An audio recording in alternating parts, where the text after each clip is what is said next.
Saudara-saudari terkasih, salam jumpa kembali dalam serial Belajar Mudah Alkitab. Hari ini kita akan mendalami surat Rasul Paulus kepada jemaat di Timotius. Saudara-saudari yang terkasih dalam Kristus, siapakah Timotius? Timotius adalah pelayan jemaat di Efesus yang dipercayai oleh Rasul Paulus untuk menggembalakan jemaat di kota Efesus itu. Kita tahu bahwa Rasul Paulus juga menulis surat untuk jemaat di Efesus. Sehingga jemaat Efesus bagi Rasul Paulus itu adalah jemaat yang penting, yang diperhatikan dengan kesungguhan hati. Ada yang menarik dalam sapaan Rasul Paulus kepada Timotius dalam awal suratnya. Dikatakan seperti ini. Dari Paulus, Rasul Kristus Yesus menurut perintah Allah Juru Selamat kita, kepada Timotius, anakku yang sah dalam iman, kasih karunia, rahmat dan damai sejahtera dari Allah Bapa dan Kristus Yesus Tuhan kita menyertai engkau. Rasul Paulus menyebut Timotius sebagai anakku yang sah di dalam iman. Ini adalah sebuah ungkapan kedekatan rohani antara Rasul Paulus dengan Timotius sebagai mitra kerjanya. Nah, saudara-saudari yang terkasih dalam Kristus, kita juga diajak untuk memperlakukan setiap orang itu sebagai saudara kandung sendiri, sebagai saudara yang sungguh dekat, yang setara, yang patut kita hormati. Meskipun dia lebih muda, dia kurang berpengalaman, mungkin dia juga pernah melakukan kesalahan yang menyakiti hati kita, dan sebagainya.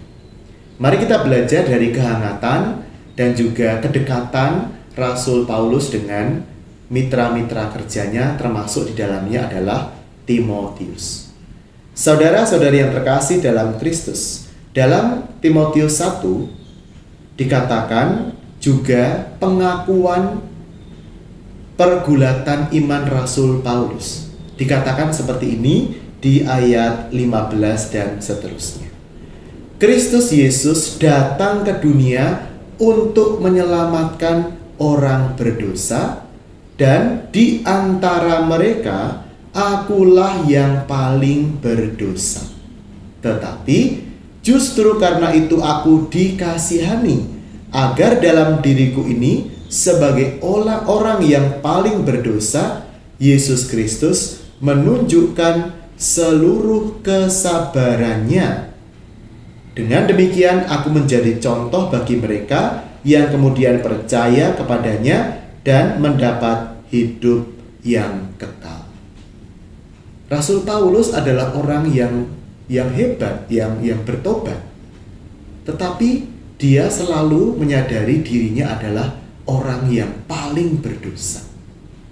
Ini bukan sebuah kata-kata yang hampa, tetapi sebuah kesadaran diri yang sangat mendalam. Dalam hidup rohani, seperti juga warisan rohani Santo Ignatius dari Loyola, kita diajak menyadari diri kita pertama-tama sebagai seorang pendosa di hadapan Tuhan. Tetapi tidak berhenti pada pendosa saja, tetapi pendosa yang dikasihi oleh Tuhan. Persis seperti Rasul Paulus dalam 1 Timotius pada hari ini. Di antara mereka akulah yang paling berdosa, tetapi justru karena itu aku dikasihani. Saudara-saudari terkasih, kita tidak bisa menebus diri kita sendiri. Kita sudah terlalu banyak jatuh ke dalam dosa. Kita perlu penebus yang menebus kita, menyelamatkan kita dengan kasih-Nya, bukan karena kehebatan kita, bukan karena jasa-jasa kita. Syukur kepada Allah, penebus itu adalah Yesus Kristus yang kita imani. Tuhan memberkati kita. Santo Paulus dan juga Timotius mendoakan kita. Dalam nama Bapa dan Putra, dan Roh Kudus. Amin.